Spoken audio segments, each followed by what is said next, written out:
আমাদের পীর সাহেব চরমনাই তার দলের কিছু হাত পাকার চেয়ারম্যান কিন্তু বাংলাদেশে আছে। মাগুরায় আমাদের একজন চেয়ারম্যান আছে, আমার বড় ভাই মুফতি উসমান গনি মুসাফরি সাহেব দামাত বরকাতুহুম। আমি নিজে দেখেছি মাগুরার মাহফিলগুলোতে চেয়ারম্যানদের পাশে বসাইয়া শায়েখ সবার সামনে জিজ্ঞাসা করে, ও ইউনিয়ন পরিষদের সাধারণ জনগণেরা, ও জনগণেরা, তোমাদের চেয়ারম্যানের ব্যাপারে তোমাদের কোনো অভিযোগ যদি থাকে তাইলে আমি তার নেতা, আমার কাছে বলো, জনগণের সামনে তার আমি বিচার করে দিব। আল্লাহু আকবার। আল্লাহ নবীর একজন খলিফা প্রিয় সাহাবী হযরত ওমর ফারুক রাদিয়াল্লাহু আনহু হিমসের গভর্নর হিসেবে সাইদ বিন আমের আল জুমাহি রাদিয়াল্লাহু আনহুকে খেলাফতের দায়িত্ব দিয়ে পাঠায় দিলেন। কেন্দ্রীয় সরকার একটা প্রদেশের দায়িত্ব দিয়া সাইদ বিন আমির আল জুমাহি রাদিয়াল্লাহু আনহুকে দায়িত্ব দিয়ে পাঠায় দিলেন। অর্থাৎ উনি একটা দেশের শাসক, হিমসের গভর্নর। এখন তো টাকায় যারা স্বাক্ষর করে ওরা গভর্নর, আগে যারা দেশ চালাইতো তারা ছিল গভর্নর। সাইদ বিন আমির আল জুমাহি রাদিয়াল্লাহু আনহু গভর্নর হয়ে গেলেন। কিছুদিন পরে যেই এলাকার গভর্নর সাইদ বিন আমির আল জুমাহি, সেই এলাকার কিছু লোক খলিফাতুল মুসলিমিন ওমরের কাছে এসছে, কেন্দ্রীয় সরকারের কাছে এসছে কোন একটা কাজে।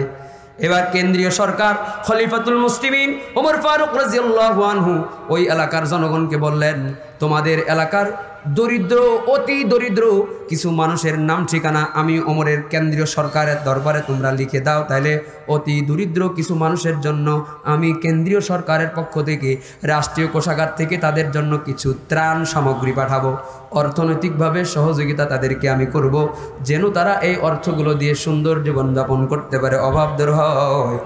তারা একটা লিস্ট ধরায় দিল।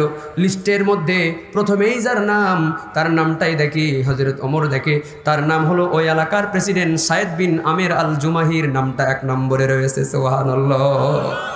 হযরত ওমর বলে, ওই তোমাদেরকে তো কইলাম গরিব মানুষের নামের লিস্ট দিতে, তুমি তো দেখছি ক্ষমতাসীনদের নামের লিস্ট দিয়েছো, তুমি তো দেখছি রাষ্ট্র যারা চালায় তাদের নাম দিয়েছো। কই খলিফাতুল মুসলিমিন যার নামটা প্রথমে দিয়েছি তিনি যদিও আমাদের এলাকার ভূখণ্ডের প্রধান গভর্নর, কিন্তু আমাদের এলাকার সব থেকে দরিদ্র মানুষও তিনি। সুবহানাল্লাহ কইলেন। সব থেকে দরিদ্র মানুষও তিনি। নিকেরি ছিল মাছ বিক্রি করতে, এখন তার বিদেশে 360টা বাড়ি, মন্ত্রী হওয়ার কারণে বাংলাদেশে। আরে আছে না নাই? তেল বিক্রি করতো, বিদেশে বেগম পাড়ায় তার বাড়ি। কারণ একটাই, টিকিট পেয়েছে। তো টিকিট পাওয়ার কারণে তার বিদেশে এই অবস্থা। আমার একবার জনগণের খেদমত করার সুযোগ দিন, আমি আপনাদেরকে, আমাকে একদিন আপনারা ভালো মতো ভোট দিন, আমি 5 বছর আপনাদেরকে ভালো রাখবো। কথার উল্টা, আসল কথা হলো, কথা তো উল্টা কয়, আসল কথা হলো আমার একদিন আপনারা ভোট দিন, আমি 5 বছর আপনারে বাস দিব। আরে কথা কর না, আপনি একদিন আমারে ভোট দিন, 5 বছর আপনাদেরকে বাস দিব। আর সোরের 10 দিন, গৃহস্থের 1 দিন। আল্লাহ তো 10 দিন পরে গেলে এমন ধরে পালানোরা জায়গা খুঁজে পাওয়া যায় না, ঠিক কিনা? সাইদ বিন আমির আল জুমাহি রাদিয়াল্লাহু আনহু, তার নামটা তার এলাকায় দরিদ্রের খাতায় সবার প্রথমে নাম। হযরত ওমর তার জন্য 1000 স্বর্ণ মুদ্রা, 1000 স্বর্ণ মুদ্রা এই সাইদ বিন আমির আল জুমাহির জন্য কেন্দ্রীয় সরকারের পক্ষ থেকে গভর্নরের জন্য পাঠায় দিয়েছে। সুবহানাল্লাহ কি বাড়ি যে কবে।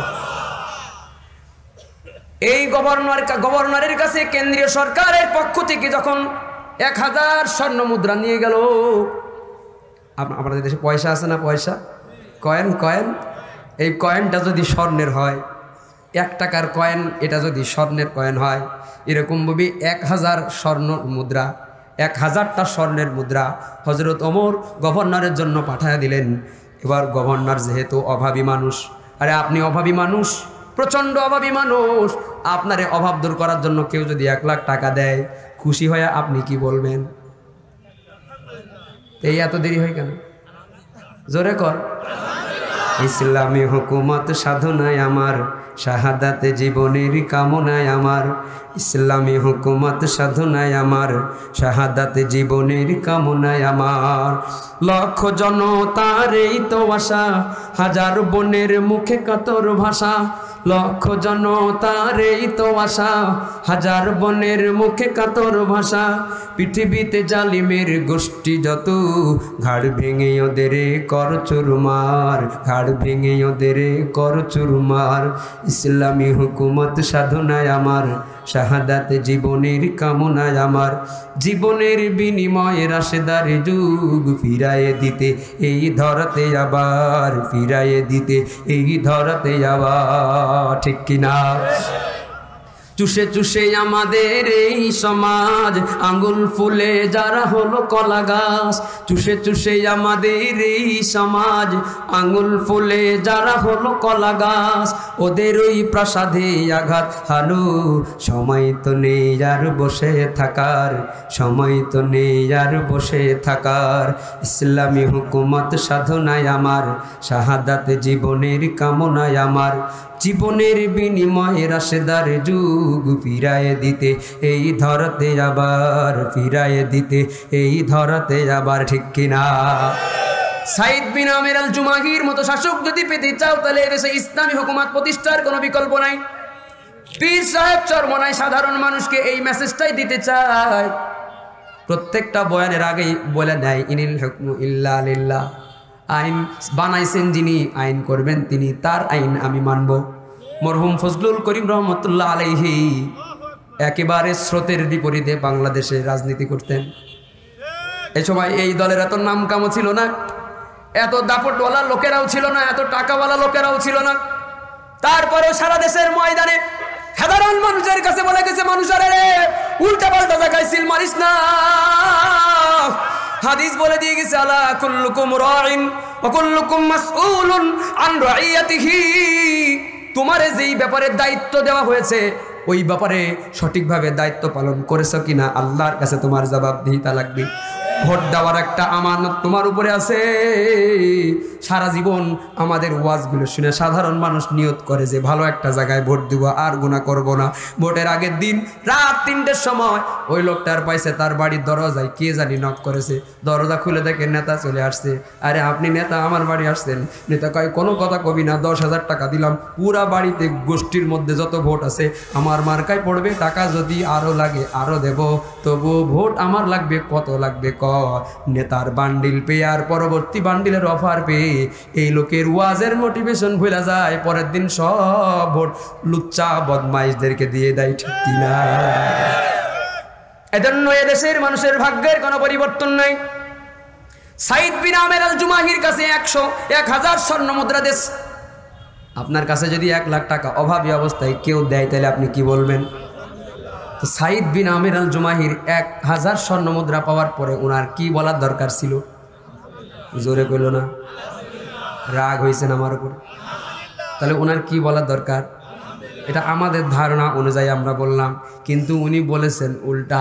উনি বলেন, ইন্না লিল্লাহি ওয়া ইন্না ইলাইহি রাজিউন। ইন্না লিল্লাহ শুনে পাশের ঘর থেকে ওনার স্ত্রী চলে আসছে দৌড়ে। স্ত্রী চলে এসে বলে, হায় হায় স্বামী, আপনি ইন্না লিল্লাহ পড়লেন কেন? একজন দূত আসলো মদিনার থেকে, সে আপনার সাথে কি কথা কইলো আর আপনি জোরে জোরে ইন্না লিল্লাহ পড়লেন? ঘটনা কি? খলিফাতুল মুসলিমিন উমর কি মারা গেছে নাকি? গভর্নর তার স্ত্রীকে বলে, ঘটনা এর থেকেও মারাত্মক। আল্লাহু আকবার! ঘটনা এর থেকেও মারাত্মক। স্ত্রী তখন বলে, তাইলে ঘটনা কি? মদিনার বড় কোনো সৈন্যবাহিনী কোনো জিহাদ করতে গিয়া সবাই মিলে একসাথে শহীদ হয়ে গেছে নাকি? এ গভর্নর তখন বলে, ঘটনা এর থেকেও মারাত্মক। আল্লাহু আকবার! স্ত্রী তখন বলে, কি হয়েছে? এত মারাত্মক ঘটনা কি, আমারে খুলে বলেন। গভর্নর তখন বলে, খলিফাতুল মুসলিমিন আমার জন্য 1,000 স্বর্ণ মুদ্রা পাঠায় দিয়েছে, এটাই হলো ঘটনা। স্ত্রী বলে, এটা তো সুখবর, এটা এর থেকে বড় দুঃসংবাদ কেমনে হইল? গভর্নর স্ত্রীরে বলে, স্ত্রী রে, আমি ইন্না লিল্লাহ এই জন্যই পড়লাম কারণ আমার বাড়ির মধ্যে দুনিয়া ঢুকে গেছে। আল্লাহু আকবার! রাষ্ট্র ক্ষমতা পাওয়ার পরেও এত দুনিয়া বিমুখতা, রাষ্ট্র ক্ষমতা পাওয়ার পরেও এত দুনিয়া বিমুখতা। আরে 2001 সালে বাংলাদেশে একটা নির্বাচন হয়েছিল। সেই নির্বাচনে মহিলাদের সঙ্গে জোট করার জন্য পীর সাহেব চরমনাই রহমতুল্লাহ আলাইহির কাছে বস্তা বস্তা টাকা নিয়ে যাওয়া হয়েছিল। বস্তা বস্তা টাকাকে তিনি ইগনোর করে তিনি প্রমাণ করেছিলেন উনি জামানার শামসুল হক ফরিদপুরি, উনি টাকাকে বালাথি মেরে বলেছেন আমার আল্লাহ আমার কাছে আগে, টাকা আমার কাছে বড় নাই। কথা বলেন ঠিক কিনা? আমার সঙ্গীত গুরু মরহুম আইনুদ্দিন আল আজাদ রহমতুল্লাহ আলাইহি একটা কথা বলতেন যে আমি বিশ্বাস চরমনার দল করি যতদিন পর্যন্ত উনি হকের উপরে আছে, যতদিন পর্যন্ত পীর সাহেব চরমনায় হকের উপরে আছে, আমি আইনুদ্দিন আল আজাদ তার পক্ষে জোরে জোরে কথা বলছি বলেই যাব। যেদিন পীর সাহেব চরমনায় হকের পথ ছেড়ে তেলমারা সামসাবির পথ শুরু করবে, আমি আইনুদ্দিন তার পক্ষে যেমন জোরে কথা বলছি, ওই ইসলামের বিরোধিতা করার জন্য হকের পথ ছেড়ে দেওয়ার কারণে এর থেকে জোরে আমি তার বিরুদ্ধে কথা বললো। এর নাম হলো তেলমারা নয়, দল টানা মানুষ আমরা নয়, আসল হকের কাঙালি আমরা। কথা বলেন ঠিক কিনা? গভর্নরের কাছে দুনিয়া ঢুকে গেছে বিলাই ইন্নালিল্লাহ পড়া বউরে রাজি করা স্ত্রী রে, আমি যদি অভাবের টাইমে টাকা পয়সাগুলো দান করে দিই তাহলে তোমার বাধা সব থেকে বেশি। বউরে তুমি যদি রাজি হও তাহলে 1000 স্বর্ণ মুদ্রা আমি রাখবো না, সব গরিব মানুষের দান করে দিব, কারণ টাকা পয়সা যেখানে আমি নাই সেখানে। বউ বললেন খুব ভালো কথা, আপনি আছেন যেখানে আমি আছি সেখানে, সুতরাং স্বামী আমার দেন, দান করে দেন। এলাকার সব থেকে দরিদ্র মানুষের তালিকায় যার নাম, সে বউ রাজি হয়ে গেল। দুনিয়া আমার দরকার নাই, আমার আপনাকে দরকার রে স্বামী। 1000 স্বর্ণ মুদ্রা অভাবের টাইমে দান করে দিলেন। তিনি হলেন গভর্নর। বাংলাদেশে গত স্বাধীনতার পর থেকে এই পর্যন্ত যারাই আমাদের সামনে ফুপিয়ে ফুপিয়ে কেঁদে কেঁদে নাকে কেঁদে কেঁদে বলেছে আমি আমার নির্বাচনী কাজের জন্য আমি আমার বাটের এত বিঘা সম্পত্তি নষ্ট করছি, আমি আমার এত সম্পত্তি এত ব্যবসা বাণিজ্য সব নষ্ট করছি। চাটাবি করো না, তুমি এগুলো নষ্ট করছো নমিনেশনটা পাওয়ার জন্যে, তুমি এই ধান্দায় আসো, একবার যদি পাই তাহলে সুদে আসলে সব আমি আবার জায়গায় করব। প্রমাণও হয়েছে যারা যারা আল্লাহরে ভয় করে না তারা কোনোদিন আমাদের জন্য নেতা হওয়ার যোগ্যতা অর্জন করতে পারে না, কারণ কোটি কোটি টাকার টেন্ডার পেয়ে এই লোকেরা আল্লাহকে ভয় করে ক্ষমতা থাকা সত্ত্বেও কুক্ষিগত করবে না, বেগম পাড়ায় বাণী বানাবে না। এটা আমরা বিশ্বাস করি না।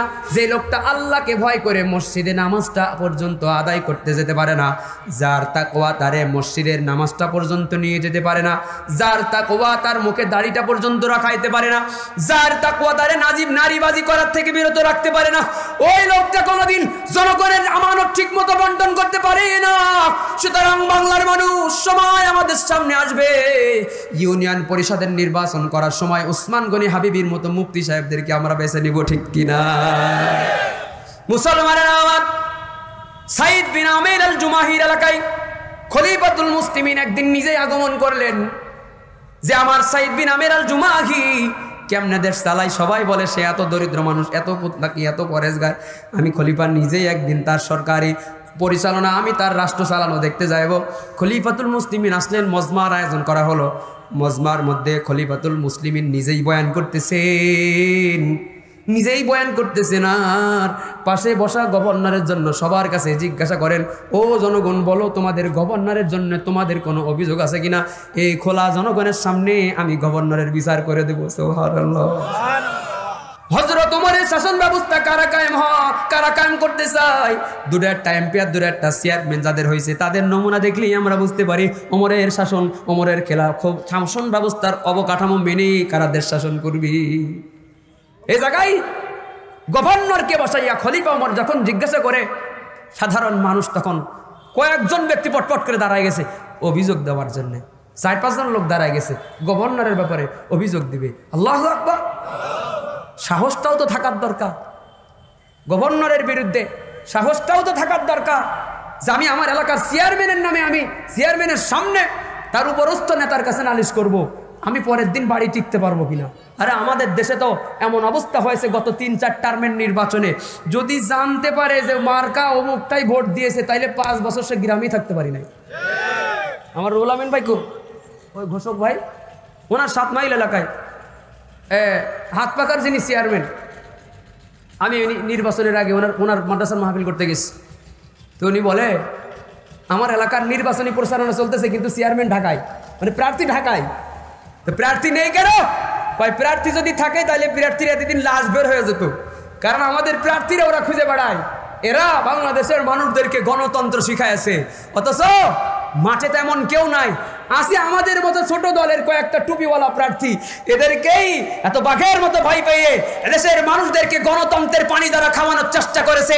বারবার প্রমাণ হয়েছে গণতন্ত্রের মধ্যে শান্তি নাই, ইসলামের আইনের মধ্যে শান্তি আছে। কথা বলেন ঠিক কিনা?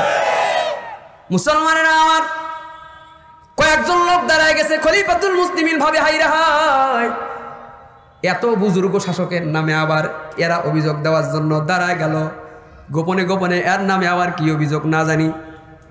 একজন দাঁড়ায় বলে, ও খলিফাতুল মুসলিমিন, আমার অভিযোগ হলো আমাদের গভর্নর রাতে আমাদের কারোর সঙ্গে দেখা দেয় না। আমরা রাতের বেলায় যদি তার সঙ্গে কোনো সমস্যা নিয়ে আসি, তার সঙ্গে আমরা দেখা দিতে পারি না। খলিফাতুল মুসলিমিন দাঁড় করায় দিলেন, ও গভর্নর, জনগণের সামনে দাঁড়ায় যাও, জনগণের সামনে তোমার জবাব দেওয়া লাগবে। কি কারণে তুমি রাতে সাধারণ মানুষের সঙ্গে দেখা দাও না? গভর্নর সাধারণ জনগণের সামনে খলিফাতুল মুসলিমিনের কাছে জবাব দিতেছেন, রাতে তিনি সাধারণ মানুষের সঙ্গে কেন দেখা দাও না? আমাদের দেশের নেতাদের অবস্থা হলো, রাতে আমি মদ গিলে নারী নিয়ে হোটেলের রুমের মধ্যে রাত্রি যাপন করি, এজন্যে আমার জনগণের ফোন রিসিভ করারও টাইম নাই। কথা কন না ঠিক কি? দুঃখের কথা কি কইব, আমার বাড়ি কালীগঞ্জে, আমার ঝিনেদা 4 আসনের মাননীয় সংসদ সদস্য 10,000-এর উপরে জানাজা পড়ছি বাংলাদেশে। জানাজা পড়ে গিনেস বুকে নাম লাগাইতে চাইছি, মরণটা আল্লাহ ইন্ডিয়ায় দিয়ে দিল। মহিলা নিয়ে হোটেলের মধ্যে আল্লাহ তার এমন মরণ দিয়ে দিল, লাশটা নাকি বাথরুমের হাউজের মধ্যে পাওয়া গেছে। আবার বলে ওইটাও তার লাশ না, অর্থাৎ জানাজা পড়ে পড়ে রাজনীতি করছে, কিন্তু তার নিজের জানাজা পড়ার জন্যে তার কন্যা সাংবাদিকদের মাইক্রোফোনের সামনে দাঁড়ায়া চিৎকার করে করে বলেছে, ও দেশের আইন, ও দেশের প্রশাসন, বাবার লাশের একটা টুকরা গোশত আমারে দাও। আমি আমার বাবার লাশের একটা টুকরা গোশতের সামনে রাখাইয়া মুসল্লিদের দিয়ে একটু জানাজা পড়াইতে চাই। এই জানাজা পড়ানোর মতো লাশের একটা গোশতের টুকরা পর্যন্ত তারা পায় নাই। ঠিক কিনা? আসবে মরণ কখন কোথায় কারো জানা নাই, আসবে মরণ কখন কোথায় কারো জানা নাই। জানাজার নামাজের আগে নামাজ পড়ো ভাই, জানাজার নামাজের আগে নামাজ পড়ো ভাই, তোমার জানাজার নামাজের আগে নামাজ পড়ো ভাই। রুকুকারীর সাথে আল্লাহ রুকু করতে বলে, তুমি কেন কাজে বিভোর বলো না তাহলে? রুকুকারীর সাথে আল্লাহ রুকু করতে বলে, তুমি কেন কাজে বিভোর বলো না তাহলে? দিলটা ডুবাও তেলাওয়াতে নেকি আয়াতে আয়াতে, দিলটা ডুবাও তেলাওয়াতে নেকি আয়াতে আয়াতে। কথা বলো রবের সাথে নামাজে দাঁড়ায়, তোমার জানাজার নামাজের আগে নামাজ পড়ো ভাই, জানাজার নামাজের আগে নামাজ পড়ো ভাই, তোমার জানাজার নামাজের আগে নামাজ পড়ো ভাই। সেজদারত বান্দা রবের কাছাকাছি হবে, ঘুমিয়ে সময় কাটাও তুমি কি কারণে তবে? সেজদারত বান্দা রবের কাছাকাছি হবে, ঘুমিয়ে সময় কাটাও তুমি কি কারণে তবে? সকাল দুপুর সন্ধ্যা রাতে ইবাদাতে ইবাদাতে, সকাল দুপুর সন্ধ্যা রাতে ইবাদাতে ইবাদাতে, মাওলা পাকের প্রিয় হতে নামাজ পড়া চায়, তোমার জানাজার নামাজের আগে নামাজ পড়ো ভাই, জানাজার নামাজের আগে নামাজ পড়ো ভাই, তোমার জানাজার নামাজের আগে নামাজ পড়ো ভাই। ঠিক কিনা? মুমিন হলো তারা ভাই যারা নামাজ পড়ে, অবিশ্বাসী বান্দা যারা থাকে দূরে সরে। মুমিন হলো তারা ভাই যারা নামাজ পড়ে, অবিশ্বাসী বান্দা যারা থাকে দূরে সরে। ব্যস্ততা ও কাজের মাঝে দাঁড়াও নামাজে নামাজে, ব্যস্ততা ও কাজের মাঝে দাঁড়াও নামাজে নামাজে, নামাজকে তাই এই সমাজে কায়েম করা চাই। তোমার জানাজার নামাজের আগে নামাজ পড়ো ভাই, তোমার জানাজার নামাজের আগে নামাজ পড়ো ভাই। আসবে মরণ কখন কোথায় কারো জানা নাই, আসবে মরণ কখন কোথায় কারো জানা নাই। জানাজার নামাজের আগে নামাজ পড়ো ভাই, তোমার জানাজার নামাজের আগে নামাজ পড়ো ভাই। মারহাবা বলেন। মুসলমানে আমার প্রথম ব্যক্তি যে আপত্তি করলো দাঁড়ায় গেল, ও খলিফাতুল মুসলিমিন, আমাদের গভর্নরের ব্যাপারে আমার প্রথম অভিযোগ হলো উনি রাতে কারোর সঙ্গে দেখা করে না। কখন? রাতে কারোর সঙ্গে দেখা করে না। খলিফাতুল মুসলিমিন শুনেই মাইন্ড করলেন, ও গভর্নর, তোমার কাজ ছিল জনগণের রাত দিন 24 ঘন্টা সময় দেওয়া। তাই বলো বানাই বসো, কথা বলো। ও গভর্নর, তোমার কাজ ছিল রাত দিন 24 ঘন্টা সাধারণ মানুষের সেবক হওয়া, খেদমত করা। এই জন্যই তোমারে আমি গভর্নর বানায় দিয়েছি। তুমি দিনে সময় দাও, রাতে ঘুমাও নাকি? রাতে সময় দাও না কেন? ও বাংলাদেশের মানুষ, কোনোদিন তো খোলাফতের রাশেদা দেখো নাই, এই জন্য বিশ্বাস করাই তো কষ্ট হয়। এ গভর্নর সাইদ বিন আমির আল জুমাহি বলে, ও খলিফাতুল মুসলিমিন, আমি আমার রাত দিন 24 ঘন্টারে 2 ভাগে ভাগ করেছি। দিনের বেলাটা আমি জনগণের খেদমতের জন্য দিই, আর রাতের বেলা আমার মাসুকে হাকিকি আমি যাই নামাজে বসিয়া, আমি যাই নামাজে বসিয়া বসিয়া সারা রাত আমার মাওলাকে আমি দিয়ে দিই। আল্লাহু আকবার। जो तू मेरा तू सब मेरा, जो तू मेरा तू सब मेरा, फलक मेरा ज़मी मेरी, अगर एक तू नहीं मेरा तो कोई शै नहीं मेरी, मल्लाहुल मौला फलाहुल कुल। যে আল্লাহরে পায় নাই সে দুনিয়ার কিছুই পায় নাই, যে আল্লাহরে পাইছে কিছুই পায় নাই, তারপরও সব কিছু পেয়ে গেছে। কারণ আল্লাহ নিজেই বলেছেন, আলা ইন্না আউলিয়া আল্লাহ লা খাউফুন আলাইহিম ওয়ালা হুম ইয়াহজানুন। আল্লাহর সঙ্গে প্রেম করে ইব্রাহিম নবী হয়েছিলেন খলিলুল্লাহ, আল্লাহর সঙ্গে প্রেম করে ঈসা নবী হয়েছিলেন রূহুল্লাহ, আল্লাহর সঙ্গে প্রেম করে ইসমাইল হয়েছিলেন জবিহুল্লাহ, আর আমার নবী আল্লাহর সঙ্গে প্রেম করে হয়েছিলেন হাবিবুল্লাহ। ও বাংলাদেশের মানুষ, তোমরাও যদি আল্লাহর সঙ্গে প্রেম করো তাইলে তোমার নামও আল্লাহ বলে দিবেন, তুমি হলে ওলিউল্লাহ। আর যে ওলিউল্লাহর তালিকায় নিজের নামটা লেখাইতে পারবে, আল্লাহ নিজেই বলেন, আলা ইন্না আউলিয়া আল্লাহ লা খাউফুন আলাইহিম ওয়ালা হুম ইয়াহজানুন। তোমার কোনো ভয় নাই, তোমার কোনো টেনশন নাই। এজন্যই সাইদ বিন আমির আল জুমাহি বলে, খলিফাতুল মুসলিমিন, সারাদিন জনগণের খেদমতের ব্যবস্থায় আমার মাসুকে হাকিকিকে আমি তো সময় দিতে পারি না, আমি একটু আল্লাহর সঙ্গে প্রেম করতে পারি না। আমি যাই নামাজে বসিয়া বসিয়া আল্লাহ নবীর জিকির করব, যেখানে আমার দুনিয়ার কেউ আমার ডিস্টার্ব করবে না, যেখানে আমি আর আমার আল্লাহ ছাড়া আর কেউ নাই। কারণ আমি রাত হলে আমি আমার বিছানার মধ্যে পিঠ লাগাইতে পারি না, কারণ আমার আল্লাহ আমারে বলে, কুমিল লাইলা ইল্লা কলিলা নিসফাহু আও ইনকুস মিনহু কলিলা আও জিদ আলাইহি ওয়া রাত্তিলিল কুরআনা তারতিলা। আমার আল্লাহ আমারে ডেকে ডেকে বলে, উঠে যাও, রাতের কিছু সময় উঠে যাও, দাঁড়ায় যাও, নামাজ আদায় করো। আমার আল্লাহ ডাকে, আমার আল্লাহ আসমানে এসে ডাক দেয়, উঠোস না কে, যা লাগবে চা আমি দিয়ে দিব। আমি কেমনে ঘুমাই, আমি কেমনে জনগণ নিয়ে বসে থাকি? আমার আল্লাহ আমারে ডাক দেয়। এজন্যই আমি রাতটা আমার আল্লাহর জন্য দিয়েছি, দিনটা জনগণের জন্য দিয়েছি। আল্লাহু আকবার। সাইদ বিন আমির আল জুমাহির ব্যাপারে প্রথম ব্যক্তি যে অভিযোগ করেছিল, এমন উত্তর দিল, কোনো অভিযোগকারীর অন্তরে অভিযোগ তো থাকেই না, বরং সেই নেতার প্রতি শ্রদ্ধাবোধটা আরো বেড়ে যায়। ঠিক কিনা?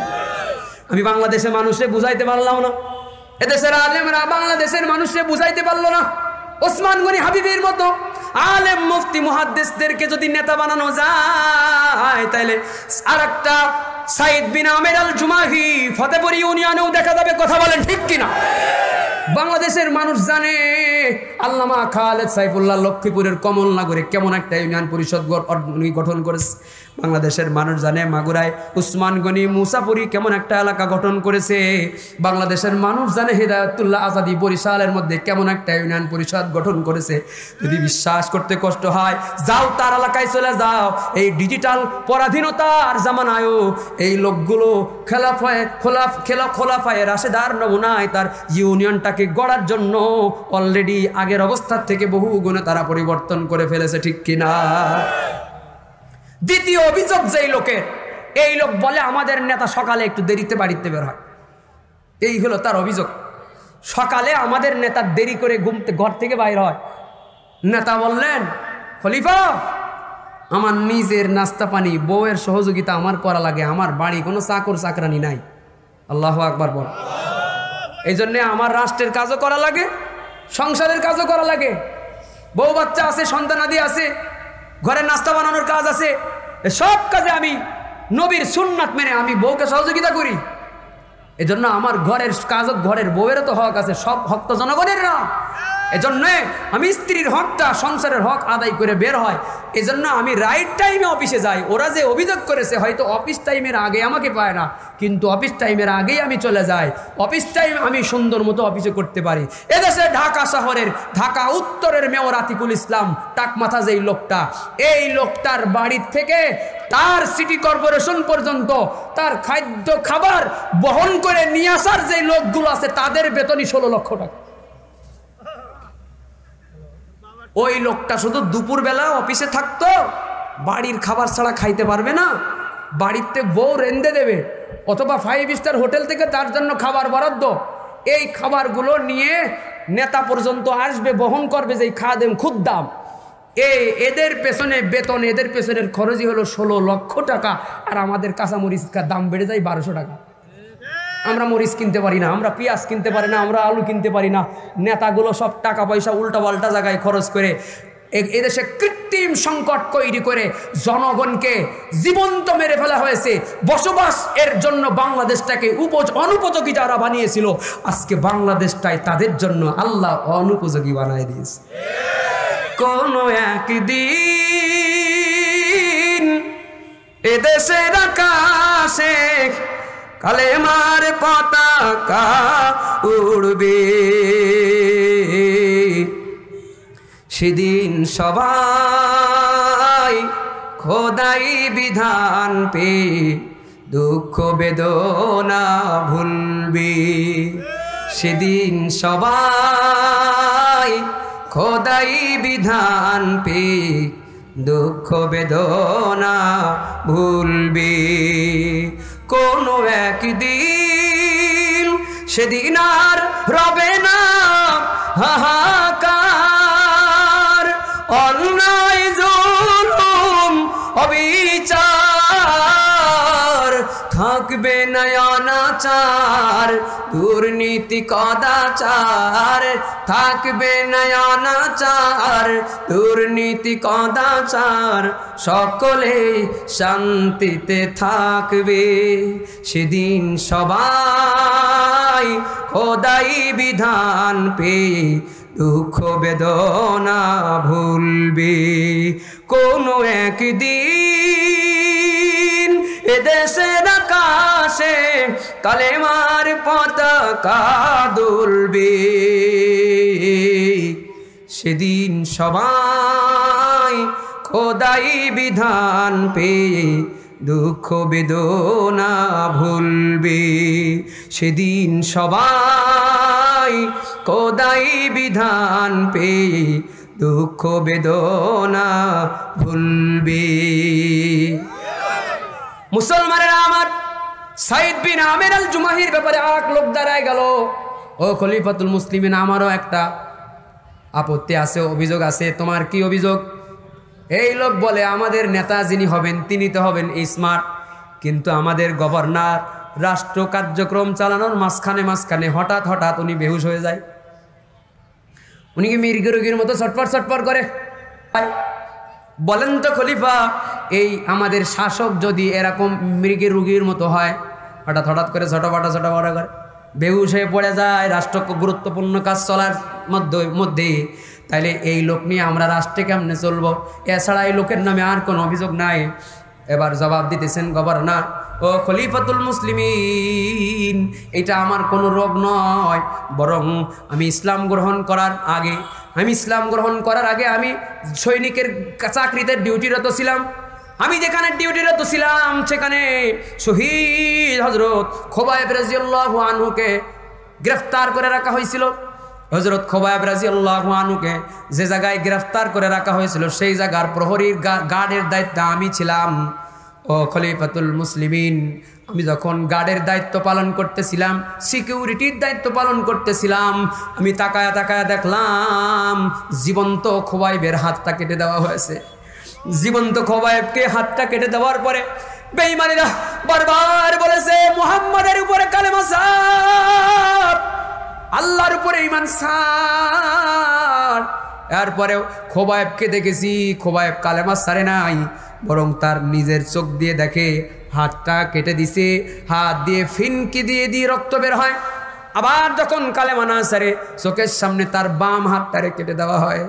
আবার বাম হাতটা কেটে দেওয়ার পরে নিজে চাইয়া খোবাইব দেখে খোবাইবের বাম হাত দিয়ে ফিনকি দিয়ে রক্ত বের হয়। দুই হাত দিয়ে রক্তের ঝর্ণাধারা প্রবাহিত হয়ে যায়, কিন্তু খোবাইব কিন্তু ইসলাম ছাড়ে নাই। সাইদ বিন আমের আল জুমাহি বলে, ও খলিফাতুল নরে তাকবীর, আমার বড় ভাই চলে আসছেন। সাইদ বিন আমির আল জুমাহি রাদিয়াল্লাহু আনহু বলেন, আমি যখনই আমার মনে পড়তো খোবাইবের হত্যার ওই দৃশ্য, খোবাইবের দুটো হাত কেটে দেওয়া হয়েছে, খোবাইবের নাকটা কেটে দেওয়া হয়েছে, আরে আমার চোখের সামনে খোবাইবের একটা চোখ উপড়ায় ফেলা হয়েছে, একটা চোখ উপড়ায় ফেলা, ওই চোখ দিয়ে ঝর্ণা ধারার মতো করে রক্ত বের হয়। আর খোবাইবরে বলা হয় কালেমা ছাড়ো, ইসলাম ছাড়ো। খোবাইব তারপর ইন্নাল্লাযীনা ক্বালু রাব্বুনাল্লাহ সুম্মা ইসতাকামু, ইস্তেকামাতের সঙ্গে ইমানের উপরে অটল অবিচল থেকেছে, দুই চোখ উপড়ায় ফেলা হয়।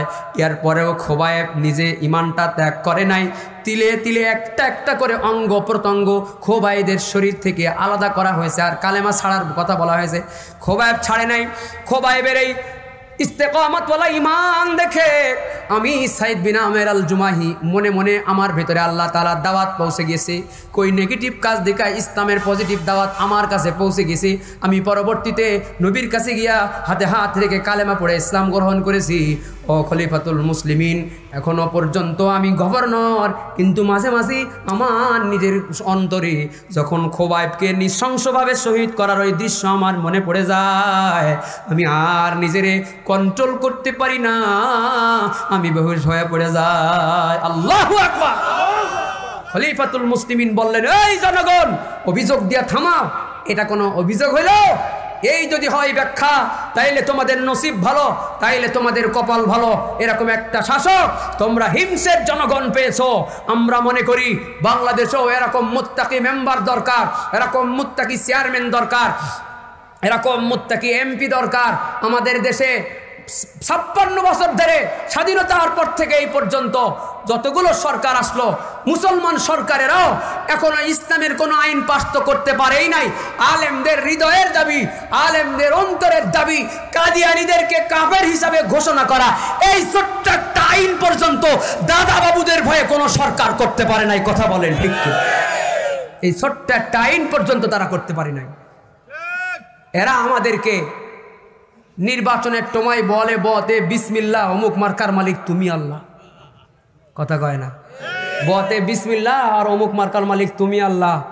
ভণ্ডামি বাংলাদেশের মানুষের সামনেই চলে, যে কারণে টুপি একটা মাথায় দিয়ে হাসানুল হক ইনু নির্বাচনের সময়, রাশেদ খান মেননও নির্বাচনের সময় মাথায় টুপি দিয়ে যখন জনগণের সামনে এসে মিনমিন করে কান্দে, এদেশের সাধারণ মানুষ মনে করলে ভালো হলেও হতে পারে, এবার আর একটা দিই চান্স, এই যে আর একটা দিই চান্স, ভালো হলেও হতে পারে। আর মোল্লারা কিসের রাজনীতি বোঝে? হুজুর মানুষ নামাজ পড়াবে, মিলাদ পড়াবে, ওয়াজ করবে, মানুষ কান্দাবে, এই তো হুজুর মানুষের কাজ। এজন্যই এদেশের মানুষের ভাগ্যের কোনো পরিবর্তন হয় নাই। এদেশের মানুষ যদি একবার ট্রাই করে, অন্তত পীর সাহেব চরমনাইকে যদি একবার ট্রাই করে, একটা টুপিওয়ালা মানুষকে যদি একেবারে মেম্বার থেকে শুরু করে নিয়ে রাষ্ট্রপ্রধান পর্যন্ত একবার একটু ট্রাই করে যদি এদেশের মানুষ দেখাইতে পারে, আমি বিশ্বাস করি এই বাংলাদেশ আজকে আফগানিস্তানে যেমন শান্তির পতাকা উড়েছে, আজকে বাংলাদেশেও শান্তির পতাকা উঠবে। একটা তৃতীয় শ্রেণী কোনোভাবেই চাই না। এজন্য এখনো পর্যন্ত একটা শ্রেণী আমাদেরকে, আলেমদেরকে মৌলবাদ বলে গালি দেওয়ার চেষ্টা করতেছে। এরা অন্য রূপে এসেছে, আর কি রূপটা চেঞ্জ হয়েছে, এরা রূপ চেঞ্জ হয়েছে। কেউ বাপের অনুসরণ করে, আর কেউ স্বামীর অনুসরণ করে। বাপের আইনেও কোনো দেশে শান্তি আসতে পারে না, স্বামীর আইনেও কোনো দেশে শান্তি আসতে পারে না। বানাইছেন তিনি, তার আইনেই দেশে শান্তি আসবে। আমাদেরকে মৌলবাদ বলে গালি দিয়ে এদেশের সাধারণ মানুষের মধ্যে, ইসলাম প্রেমিক মানুষদের মধ্যে টুপিওয়ালাদের রাষ্ট্র ক্ষমতায় আনার যেই চেতনা ঢুকেছে, এই চেতনা তোমরা কেড়ে নিতে পারবা না। এদেশের মানুষ আগামী সরকার গঠন করবে, টুপিওয়ালা সরকার আগামী সরকার গঠন করবে, ইসলামী সরকার। মৌলবাদ বলে গালি দিয়েও এদেশের মানুষের ভেতর থেকে আলেমদের প্রতি ঘৃণা সৃষ্টি করতে পারবা না। সত্যের পক্ষে গান গায় বলে আমি বিদ্রোহী, সত্যের পথে ডাকি বলে আমি বিপ্লবী। সত্যের পক্ষে গান গায় বলে আমি বিদ্রোহী, সত্যের পথে ডাকি বলে আমি বিপ্লবী। কুরআনের কথা বলি তাই বলে আমাকে মৌলবাদী, কুরআনের কথা বলি তাই বলে আমাকে মৌলবাদী। জিহাদের কথা বলি তাই বলে আমাকে জঙ্গিবাদী। আমি বিদ্রোহী বিপ্লবী মৌলবাদী, কেন জঙ্গিবাদী? বিদ্রোহী বিপ্লবী মৌলবাদী, কেন জঙ্গিবাদী? ঠিক কিনা? জন্মের পরে কানে আজান কি দেয়নি, তুমি মৌলবাদী ছাড়া হওনি। জন্মের পরে কানে আজান কি দেয়নি, তুমি মৌলবাদী ছাড়া হওনি। তবে মরণের পরে জানাজা পড়াবে, মরণের পরে জানাজা পড়াবে, তখন কোথায় পালিয়ে যাবে? বিপ্লবী বিদ্রোহী মৌলবাদী, কেন জঙ্গিবাদী? বিপ্লবী বিদ্রোহী মৌলবাদী, কেন জঙ্গিবাদী? কথা কি ঠিক? যাই হোক, আমি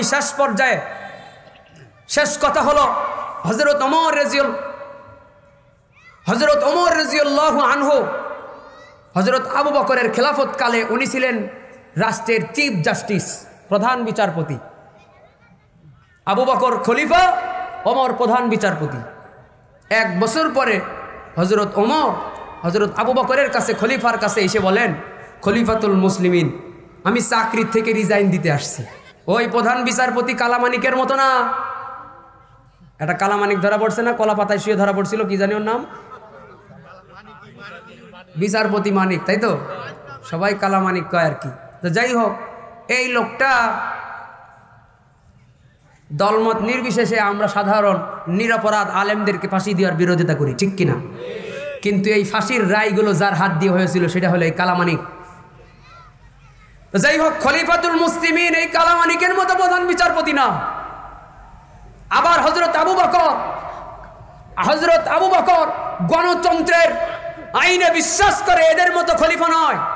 এজন্য হযরত আবু বকর রাষ্ট্র ক্ষমতায় আসার পরেই নামাজের বিধান কায়েম করে দিয়েছে, আর বিচারপতির আসনে হযরত ওমরকে বসায় দিয়েছে।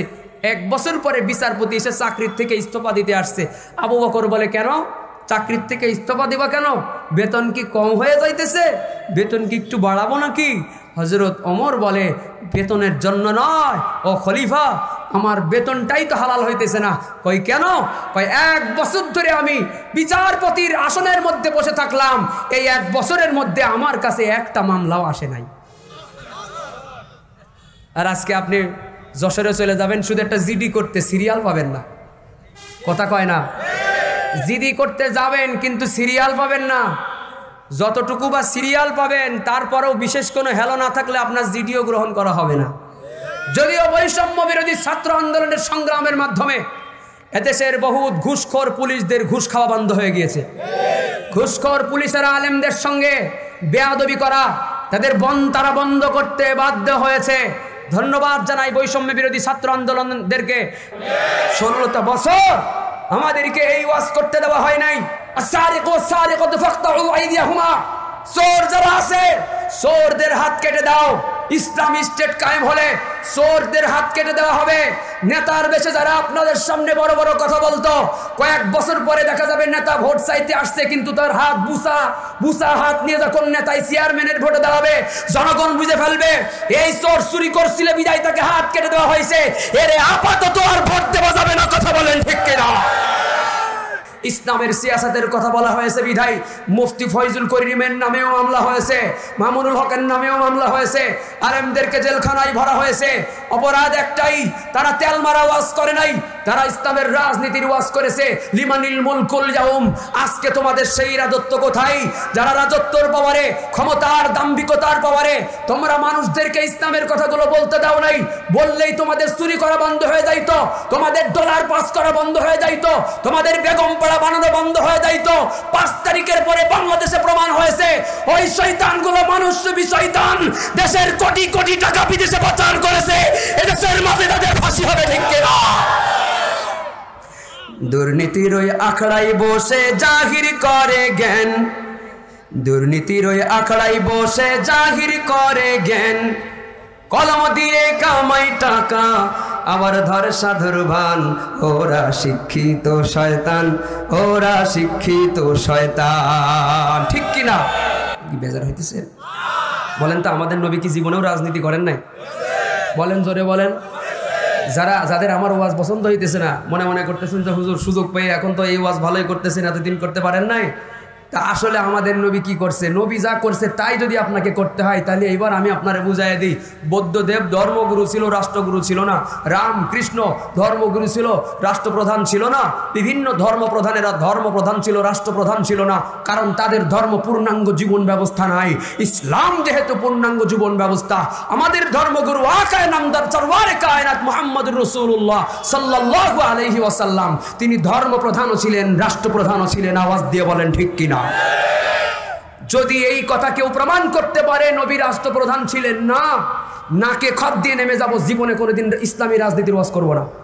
ইসলামী খেলাফত কায়েম হয়ে গেলে রাষ্ট্রপ্রধান আগে কি কাজ করবে? আল্লাহ তাআলা কোরআন শরীফে সূরাতুল হজ 41 নম্বর আয়াতে কারিমার মধ্যে আল্লাহ বলে দিয়েছেন, আল্লাযীনা ইম্মাক্কান্নাহুম ফিল আরদি আকামুস সালাতা ওয়া আতাউয যাকাতা ওয়া আমারু বিল মারুফ وأمروا بالمعروف ونهوا عن المنكر ولله عاقبة الأمور।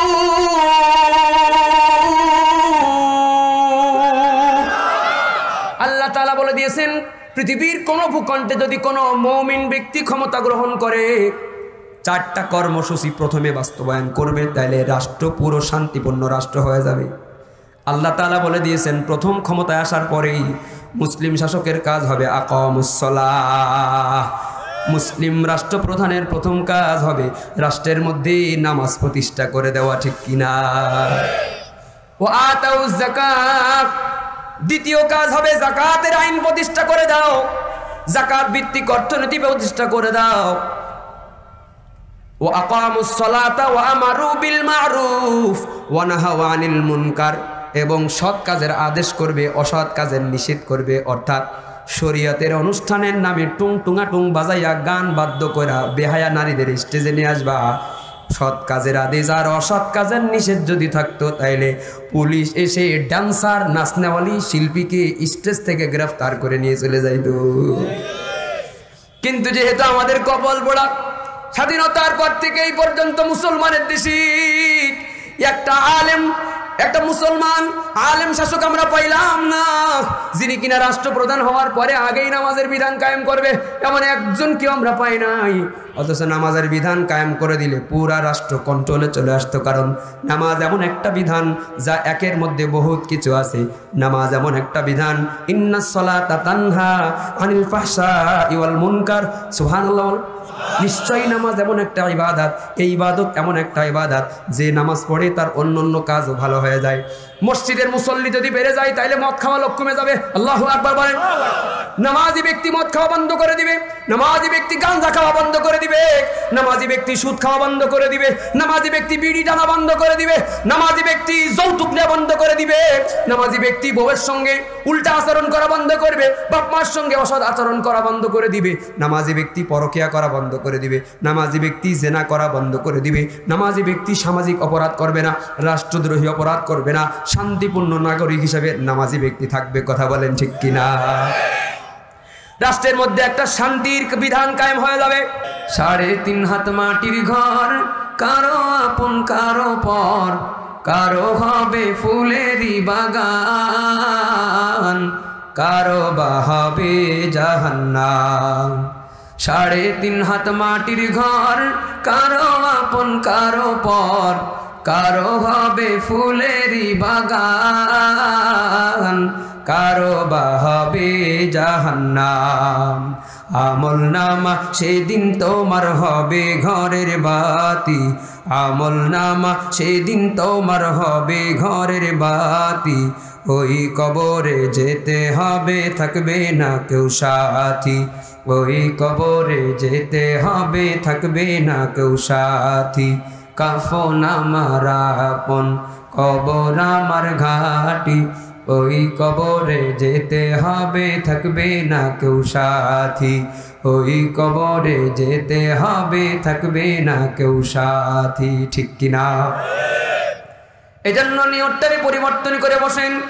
আল্লাহ যেহেতু আজকে আমাদের বসায় দিয়েছেন, দোয়া করে বসলাম এমন একটা মাকবুল মোনাজাত যেন আজকে আল্লাহ কবুল করে নিন, যার ওসিলায় জাহান্নামের আসামি হয়ে যারা বসে আছি, আসামিদের তালিকার নাম কেটে দিয়ে আল্লাহ তাআলা যেন দয়া করে জান্নাতীদের তালিকায় আমাদের নামটা কবুল করেন। বলেন আমিন।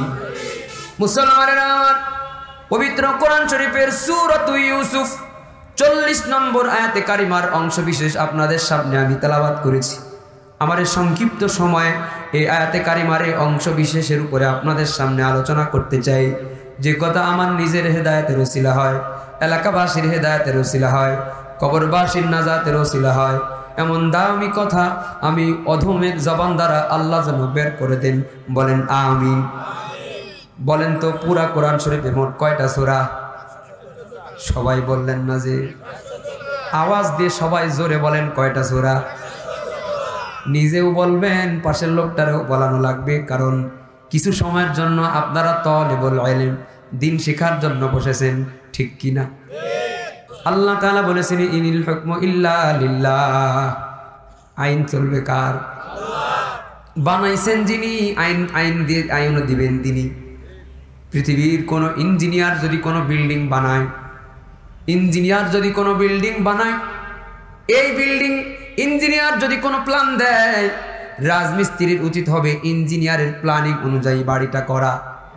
ইঞ্জিনিয়ার যে কয় কড়াই বালির মধ্যে, যে কয় কড়াই সিমেন্ট দিতে বলেছেন ওভাবেই দিতে হবে। ইঞ্জিনিয়ার যদি রাস্তা বানায়, তাইলে যতটুকু খোয়ার মধ্যে, পাথরের মধ্যে যতটুকু পরিমাণ পিচ দেওয়ার কথা বলে দিয়েছে অতটুকু দিতে হবে। যদি ইঞ্জিনিয়ার কড়াইয়ের সিমেন্টের কড়াই যদি পরিমাণে কম দিয়া বালুটা বেশি দেয়, তাইলে ওই ঘরের অবস্থা কেমন হবে? উদাহরণ দিতে গেলে রানা প্লাজার দিকে তাকাইলেই বোঝা যায়। যদি ইঞ্জিনিয়ারের থেকে বেশি বুঝে ঘরের মালিক বা রাজমিস্ত্রি পণ্ডিত করে, ওই বাড়িও একটা বিল্ডিং হবে, কিন্তু রানা প্লাজা হবে। ঠিক কিনা? রাস্তার মিস্ত্রি যদি রাস্তা বানাইতে গিয়া খোয়ার মধ্যে পিচ যতটুকু দেওয়ার দরকার না দেয়, মাল মশলা যতটুকু দেওয়ার না দেয়, বরং ইঞ্জিনিয়ার বলে আমি করব কি, বাজেট যা আসছিল, কিন্তু বাজেট আমাদের হাতে আসতে গিয়া 90% গায়েব হয়ে গেছে। কথা কয় না? 90% গায়েব হয়ে গেছে। এখন যা আছে তাই নিয়ে আপাতত খোলামেলা করে যা করা যায় করব। এই করতে গিয়াই প্রতি বছর বর্ষা যখন এসে যায়, তখন হাইওয়ের রাস্তাগুলোর অবস্থা কেরাসিন হয়ে যায়। ঠিক কিনা? ইঞ্জিনিয়ার যিনি নিয়ম দিবেন, তিনি নিয়ম দিয়েছেন। তিনি ইঞ্জিনিয়ার যিনি, তিনি জানেন কয় কড়াই বালতি, কয় কড়াই বালুর মধ্যে কয় কড়াই সিমেন্ট লাগবে। ইঞ্জিনিয়ার জানেন এই ফাউন্ডেশনের উপরে কয়তলা বিল্ডিং লাগবে। ইঞ্জিনিয়ার যদি বলে দেয় 5 তলা করা লাগবে, পণ্ডিতি করা বাড়ির মালিক যদি 10 তলা বানায়, ও বিল্ডিং যেমন থাকবে না। প্ল্যান যার বানাইছেন, যার সিস্টেম চলবে তার। এই পৃথিবী খোলা আসমান যিনি বানাইছেন, খুঁটিবিহীন আসমান যিনি বানাইছেন, প্রতিদিন আমাদের জন্য অক্সিজেন দেন, আমাদের জীবনও তিনি দিয়েছেন, আমাদের মরণও তিনি দিয়েছেন। আল্লাযী খালাকাল মাউতা ওয়াল হায়াতা লিয়াবলুয়াকুম আইয়ুকুম আহসানু আমালা।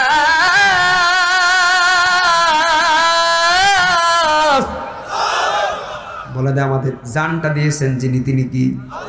আবার এ জান আজরাইল পাঠায় নিয়ে যাবেন, তিনি কি? পাঠাইছেন যিনি, বিধানও তিনি দিয়েছেন।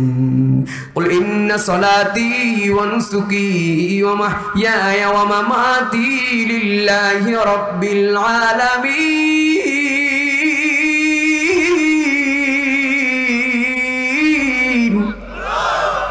আমাদের নামাজ, আমাদের রোজা, আমাদের কুরবানি, আমাদের জিহাদ, আমাদের সংসার, আমাদের কাজকাম, জীবন থেকে মৃত্যু পর্যন্ত যা কিছু আছে সব কিছু আমি আল্লাহর নিয়ম অনুযায়ী বানাইছেন যিনি, নিয়মে দিবেন তিনি।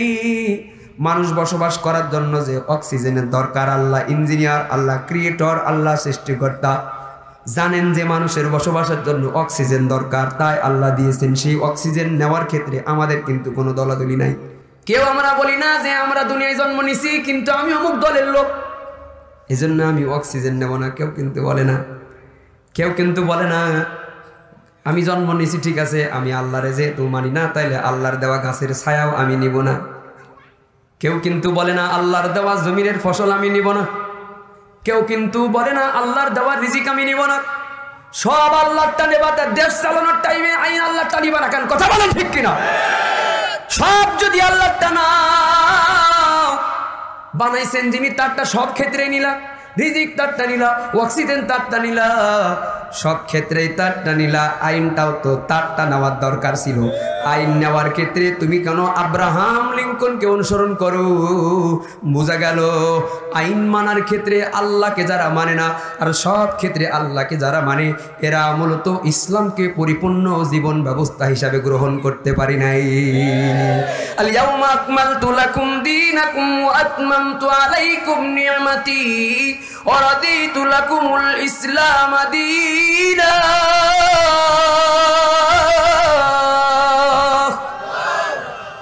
আল্লাহ তাআলা নিকট একমাত্র পূর্ণাঙ্গ জীবন ব্যবস্থার নাম হলো ইসলাম। যদি পূর্ণাঙ্গ জীবন ব্যবস্থা হয়ে থাকে তাহলে ইসলামের মধ্যে রাজনীতি আছে না নাই? জোরে কোন, জোরে কোন, জোরে। আমরা এত বছর যাবত কোরআন শরীফের সিয়াসাতের ওয়াজগুলো যদি করতে গেছি, রাজনীতির বিষয়ক ওয়াজগুলো যখন আমরা করতে গেছি, পেছন থেকে একটা শ্রেণী সিরকুট দিয়ে বলে হুজুর রাজনীতির ওয়াজ চলবে না, এই ওয়াজ বাদ দেন, এই ওয়াজ বাদ দিয়ে অন্য ওয়াজ করেন। যারা আমাদেরকে রাজনৈতিক ওয়াজ চলবে না বলে সিরকুট দিত, একটাও ইসলাম বোঝে না, একটারও মুখে দাড়ি নাই, মাথায় টুপি নাই, দিলের মধ্যে আল্লাহ নাই, ইমান নাই। কথা বলেন ঠিক কিনা? আরে যার মধ্যে ইমান নাই, যার বাহ্যিক ইমানের আলামতগুলো শরীরের মধ্যে, বডির মধ্যে নাই, সে আলেমদেরকে ডিরেকশন দেওয়ার চেষ্টা করেছে, ওয়াজ এইটা করেন আর ওইটা ধরেন। যারা আল্লাহর কোরআনের ওয়াজ করার উপর হস্তক্ষেপ করেছিল, আল্লাহ তাআলা এমন পরিণতি দিয়েছে ইন্দুরের গর্ত পাই নাই পালানোর জন্য। ঠিক কিনা? এই জন্য মুসলমানের আমার খবরদার, সব জায়গায় বাড়াবাড়ি চলে না। আল্লাহর কোরআনের উপরে অন্তত কোনো বাড়াবাড়ি করা যাবে না। বলেন তো ইসলামের রাজনীতি আছে না? যদি ইসলামের রাজনীতি থাকে তাইলে ওয়াজ মাহফিলের রাজনীতির ওয়াজ করতে হবে। তবে হ্যাঁ, আমরা বক্তারা এটা করতে পারি, ওয়াজ করতে গিয়া কোনো নির্দিষ্ট দলকে টার্গেট করে কথা না, কিন্তু কোনো নির্দিষ্ট দলকে মেনশন করলাম না, কিন্তু আমাদেরকে এ জায়গায় বসে স্বীকার করতে হবে যে ইসলামের রাজনীতি আছে। যদি স্বীকার না করি তাহলে ইসলাম কখনো পরিপূর্ণ জীবন ব্যবস্থা হতে পারে না। যদি পরিপূর্ণ হয় তাহলে এর মধ্যে সব আছে। কাফন দাফন করার সিস্টেম যেমন আছে, খাতনা করার সিস্টেম যেমন আছে, রাজনীতি কেমনে করতে হবে, দেশ কেমনে পরিচালনা করতে হবে, এটাও ইসলামের মধ্যে আছে। 16টা বছর আমাদেরকে এই ওয়াজ করতে দেওয়া হয় না। আরে জোরে বলেন। ধন্যবাদ জানাই শায়েখে চরমোনাইকে, যিনি বাংলাদেশের কোন রাজনৈতিক দলের দলীয় প্রধান শীর্ষ নেতা হিসাবে ছাত্রদের সঙ্গে মাঠে ময়দানে থেকে গুলি খাওয়ার জন্য তার রাজপথে আন্দোলন সংগ্রাম করেছেন একমাত্র মুফতি ফয়জুল করিম। কথা বলেন ঠিক কিনা? এদেশের একটা রাজনৈতিক দলের নেতাকেও আমরা ওই সময় মাঠে পাই নাই। সবাই সাংবাদিক সম্মেলন প্রেস ক্লাবের ভেতরে থেকে আর যার বাড়ির ভেতর থেকে ফেসবুক লাইভের মাধ্যমে আন্দোলনের সহযোগিতা জানিয়েছিল। স্বাধীন যেদিন হয়েছে তার আগের দিনও পীর সাহেব চরমোনাই বাইতুল মোকাররমের দক্ষিণ গেটে দাঁড়ায়া বলেছিল, এই নেমক হারাম, আমার সন্তানদের বুকে গুলি মারলি কেন? এই গুলি কি তোর বাবার টাকায় কেন? জবাব দিতে হবে, ঠিক কিনা? এই বাংলাদেশে তথাকথিত যুদ্ধাপরাধীর বিচার যদি হয়, যারা অপরাধ করেনি তাদেরকেও যুদ্ধাপরাধী সাজাইয়া যেই বিচার করা হয়েছে, অথচ 2024 সালের যুদ্ধে যারা আসলেই যুদ্ধ করেছিল, আসলেই যারা এদেশের সঙ্গে গাদ্দারি করেছে, যোদ্ধাদেরকে হেনস্থা করেছে, যেই পুলিশের লোক, যেই লীগের লোক, যেই দলের লোক এদেশের সাধারণ জনতার রক্ত ধরানোর জন্য যারা সহযোগী ছিল, এদেশের মাটিতেই তাদের বিচার হবে, তাদেরকেও ফাঁসির কাস্টে ঝোলানো হবে ইনশাআল্লাহ। আপনারা আজকের এই মজলিসে আমরা যারা এসেছি, আমার পুরো বয়ানের শেষ কথা হলো, ইসলামের রাজনীতি আছে না নাই? আরো জোরে বলেন। যে বিশ্বাস করে ইসলামে কোনো রাজনীতি নাই, সে কি পরিপূর্ণ মুসলমান হতে পারে? কেন মুসলমান হতে পারে না? কারণ সে ইসলামকে পূর্ণাঙ্গ জীবন বিধান মেনে নিতে পারে নাই। কথা কি ঠিক? এই হলো আমার ওয়াজের প্রথম কথা আর শেষ কথা। মাঝখানের কথা মনে রাখলে ভালো, না মনে রাখলেও ভালো, কিন্তু প্রথম কথা আর শেষ কথা, মূল কথা হলো, ইসলাম যদি পূর্ণাঙ্গ জীবন বিধান হয়ে থাকে, আপনি কোন দল করবেন সেটা নিয়ে আপনাদের আমাদের ভিতরে মতভেদ থাকতে পারে, কিন্তু রাজনীতি যে ইসলামে আছে এটা সত্য, এটা বিশ্বাস করা আমাদের ইমানের অংশ। কথা বলেন ঠিক কিনা? আমি যতগুলো কথা বললাম কষ্ট পাইছেন আপনারা?